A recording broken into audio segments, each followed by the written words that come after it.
CCTV News, good afternoon. My name is Sun Bin, the journalist. Today is December the 4th, International Cheetah Day, and we are here in southern part of China in order to have a better look at the cheetahs. I'm now in a wildlife zoo, and we're about to check out a couple of cheetah. I've also invited Mr. Zhou Shiqiang, a senior keeper in the zoo. Please say hi to everyone. Dear viewers, good day to all of you. And Mr. Zhou, today we're about to set foot on a journey to visit a couple of cheetahs. And could you please give us some basic information? First of all, we can see both of them, both of the couple, and could you please share with us some basic information about the two? This one is the male one. The name is called Luoli, and the other one, walking and smaller in body size, is called Ami. And they live together here in the zoo.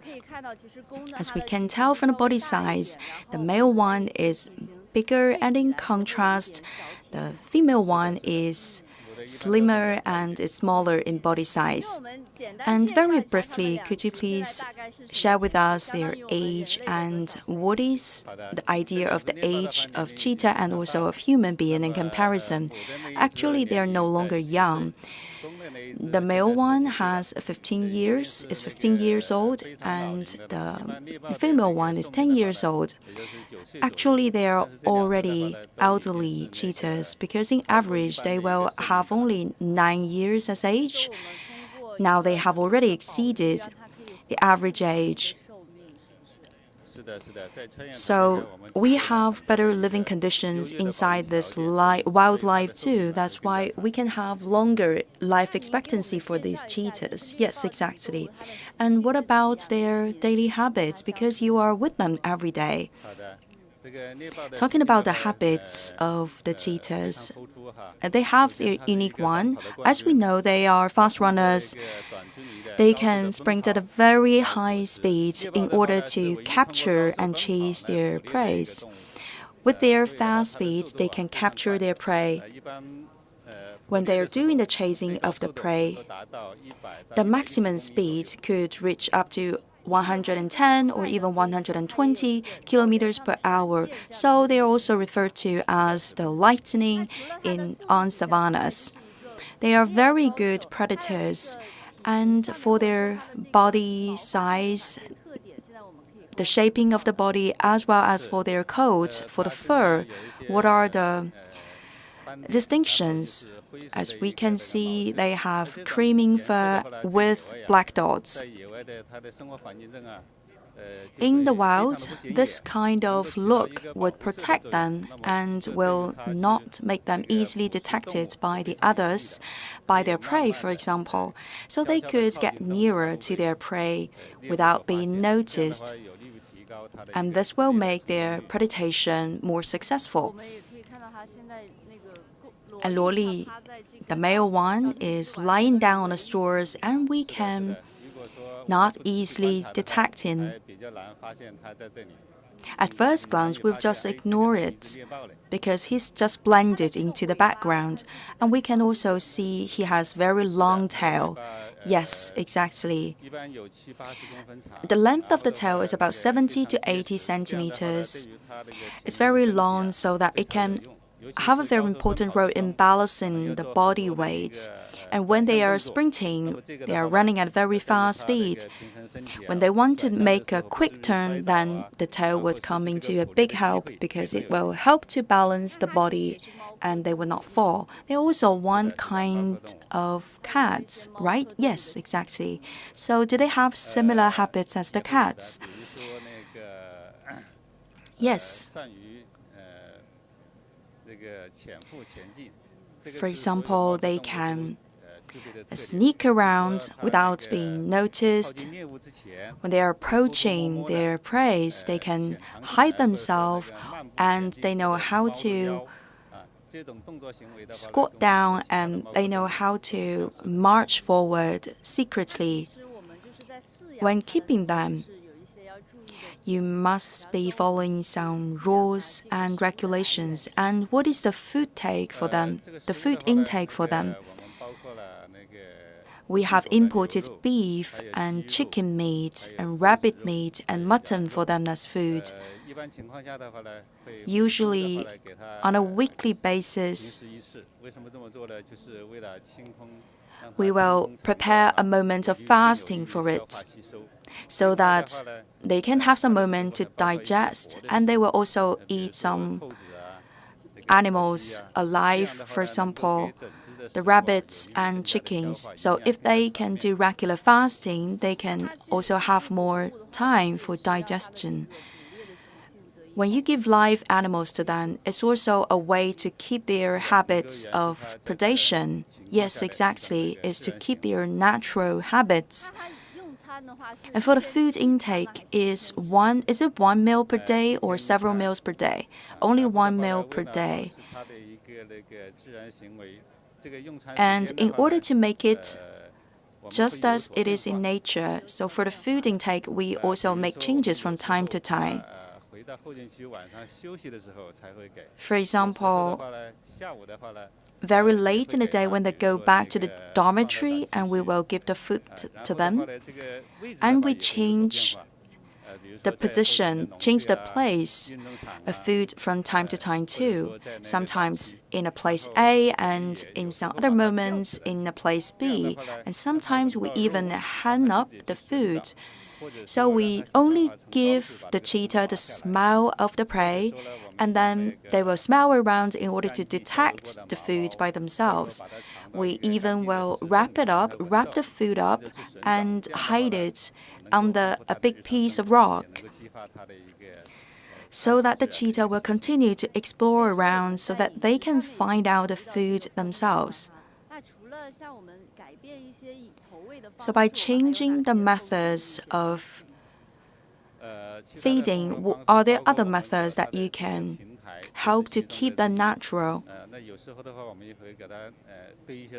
Yes, we will make some bumps on the ground, and we will give them some trunks of wood so that they can climb up a little bit and do some observations, just as they will do in nature.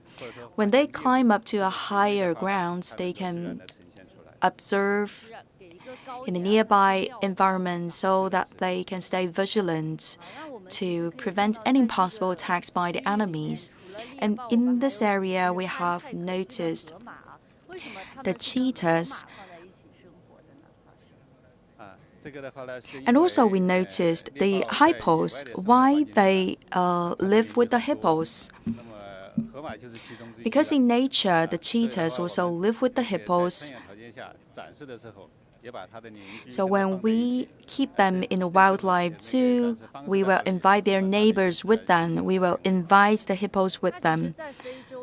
In Africa, the cheetahs have many neighbors, for example, African lions, hippos, etc. So you have all of them in the zoo. Yes, in this area, actually we dedicate the region, this area, to the demonstration of animals coming from Africa, like the white rhinoceros, the hippos, lions, etc.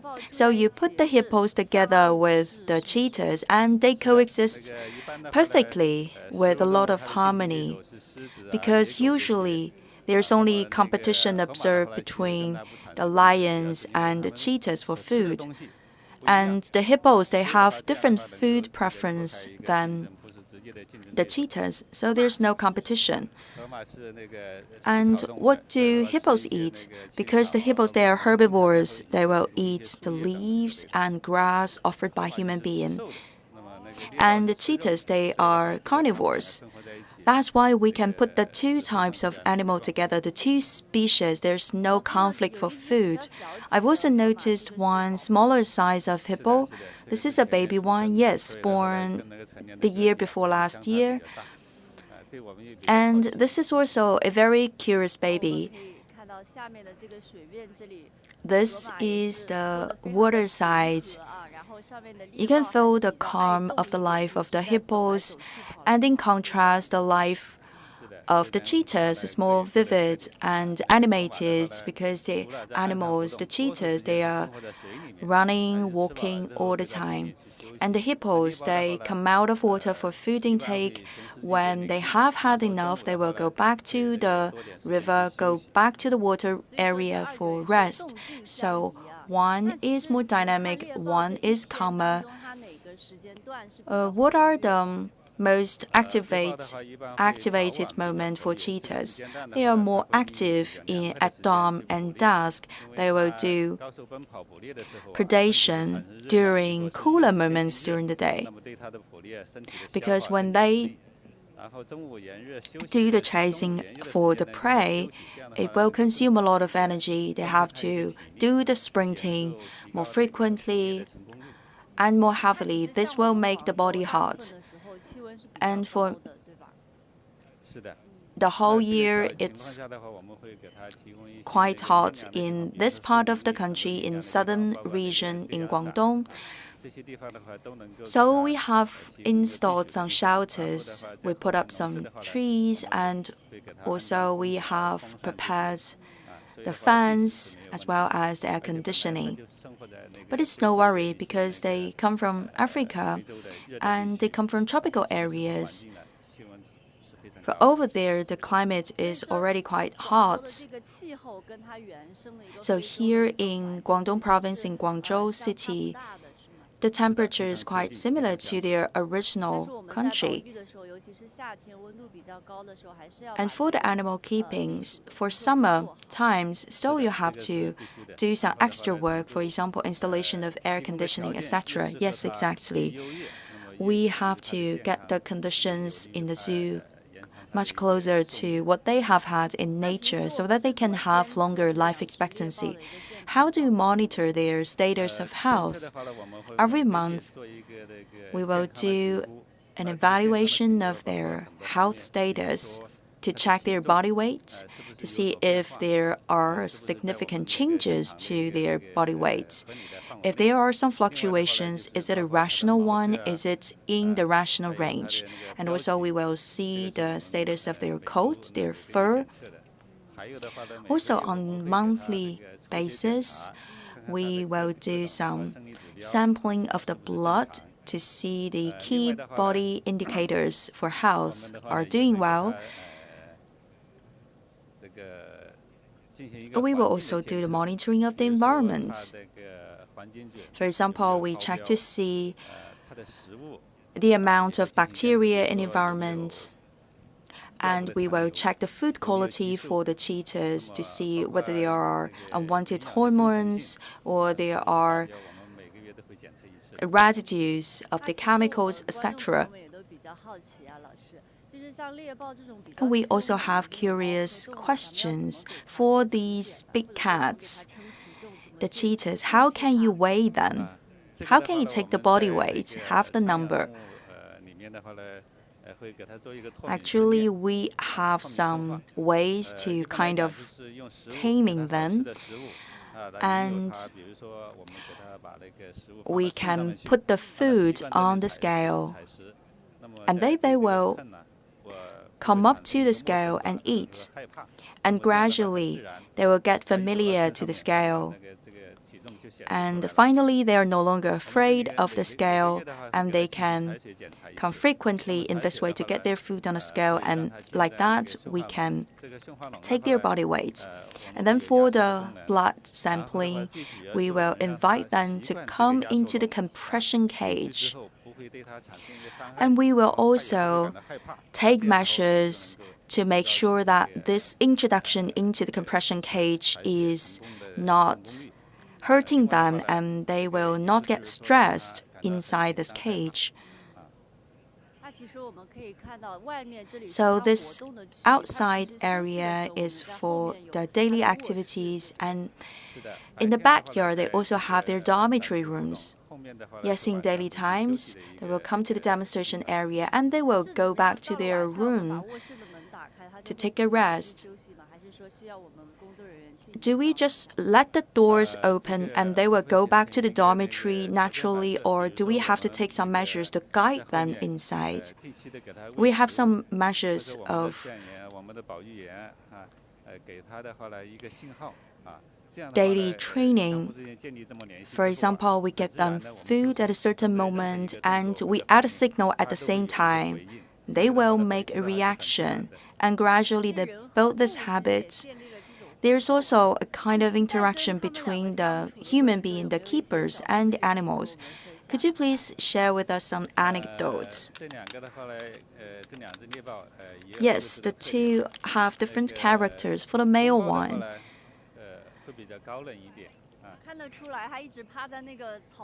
the male one would like to keep a distance. He would like to stay alone and not disturbed. And female one is closer to the keeper and is keen for interactions. When we give her food and when we do some gestures with our hands, we can already notice the reaction from the female one. Both of them come to or have exceeded the age of 10 years old. Is there the change of habits when they come to this elderly age? Yes, of course.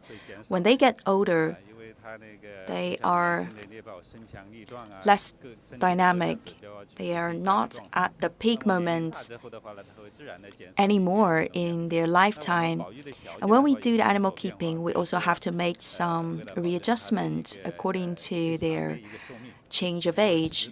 For example, to make them live longer, we have to reduce the food intake amount, cut a little bit the food intake amount.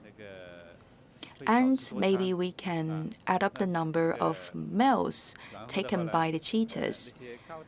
For the high protein food, they will get cut a little bit. And also the proportion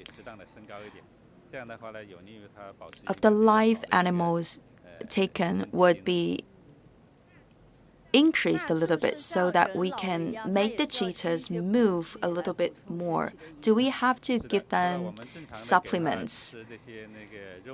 Yes, we give them not only meat, not only live animals, but also vitamin A, vitamin D.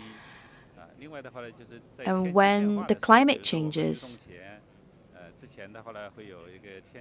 for example, when there's the sudden drop of temperature or when there is the rainfall, then we will give them vitamin C so that they can get adjusted to this change of weather. We also give them other nutrition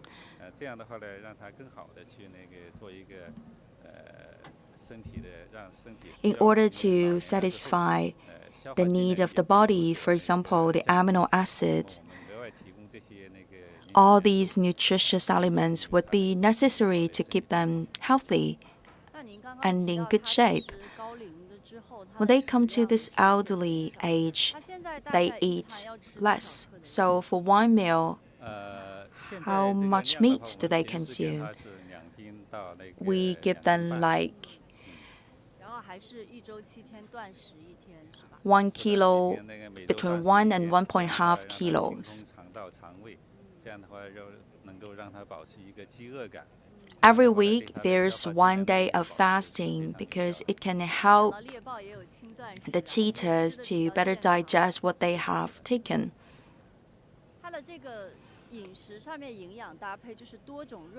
And for the nutrition's consideration, you just make a match of different types of meat. Yes, like the mutton, chicken, beef, rabbit, etc.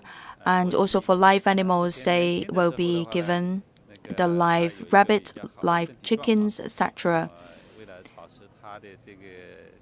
Some years ago,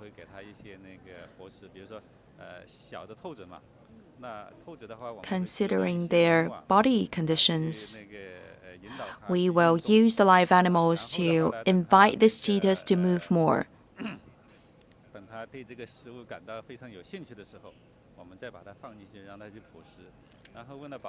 And we will help to build up their interest in the food. And in order to make the cheetahs more active and more dynamic, we will make the predation more challenging. For example, we will make a hole, and when we put the rabbits, the live rabbits, in the circle, the rabbit will immediately get itself hidden in the hole. Then the cheetah has to come up with an idea of predating these rabbits. And also, it's the same methodology with chicken feeding to the cheetah. We will create some landscapes or somewhere to hide itself for the chicken. So it's not so easy for the cheetah to get the food in the mouth. Maybe the cheetah has to make some jumps, or the cheetah has to make some other moves before finally getting access to the live chicken. And there are also sheep given to the cheetah. This kind of feeding model would just help the cheetahs to move more frequently. When we give the food, the keepers will also stay in the nearby area to make an observation. Have you found out the favorite food for these cheetahs? What kind of food would get them most excited? In general, they like all we give them, for example, the beef, the chicken, the mutton, etc. But between the two, they have different preference. For the female one, she has more preference for the live chickens. But for the other male one, he has more interest in the rabbits and also the sheep.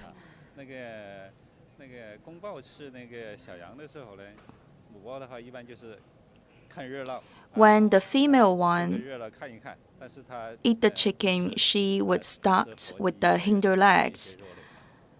And when the male one starts to have the food, the female one is totally not interested. She will just stay by the side and look at it.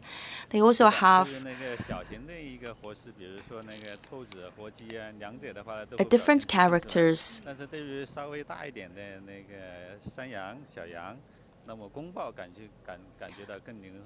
Usually for the bigger size of prey, for example, the sheep, the male one would have a very strong interest, but not so for the female. Maybe it's because between the male and the female, they have a difference in body size, so it's easier for the female cheetah to consume the smaller size of prey. So the difference of their body weight and body size explains their preference for food. So for the couple, are they close one to another? Yes, they are in very good relationship. But they also need some moments for themselves to stay alone. Do they live alone in nature? Usually they live alone. But there are also some coalitions. For example, for a litter of the cubs, when they grow up, these grown-up cheetahs would choose to live together. And after the sexual maturation, the female ones would leave the coalition, and for the other male ones, they will stay in the coalition. There are some advantages brought by the coalition. For example, when they do the chasing of the prey, they can collaborate one with another, and they can have some synergy effect.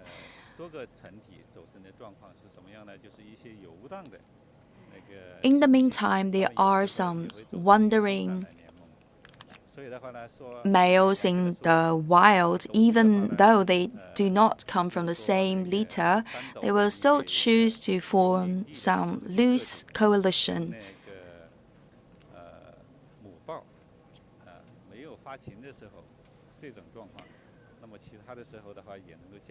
And in nature, sometimes you can also find the coalition between the female ones and male ones out of the mating season.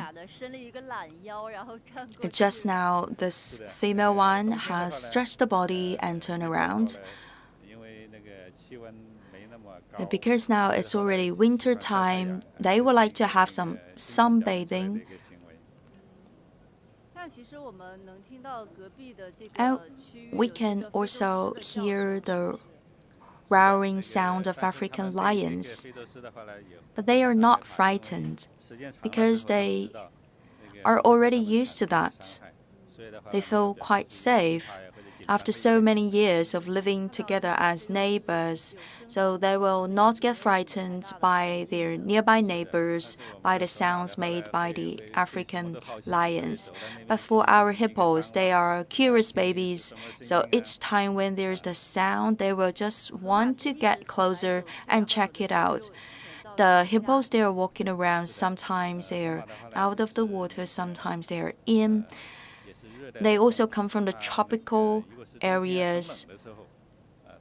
But in winter times, when it's extremely cold, they will not go into the water. But now, because the temperature is still okay, so they can still stay in the water, they don't go to the terrace for the cheetahs, right? There are some social distancing between them. There are invisible boundaries. And you can see the two species, they are living harmoniously one with another. Peaceful coexistence. Sometimes even you can find the interactions between the two species.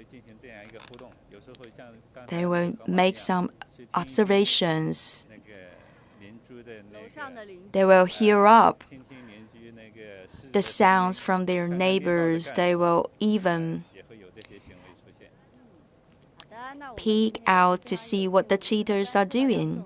Today we have heard from the keeper about interesting stories about the cheetahs and also their neighbors. Thank you very much, Mr. Zhou, for your explanations.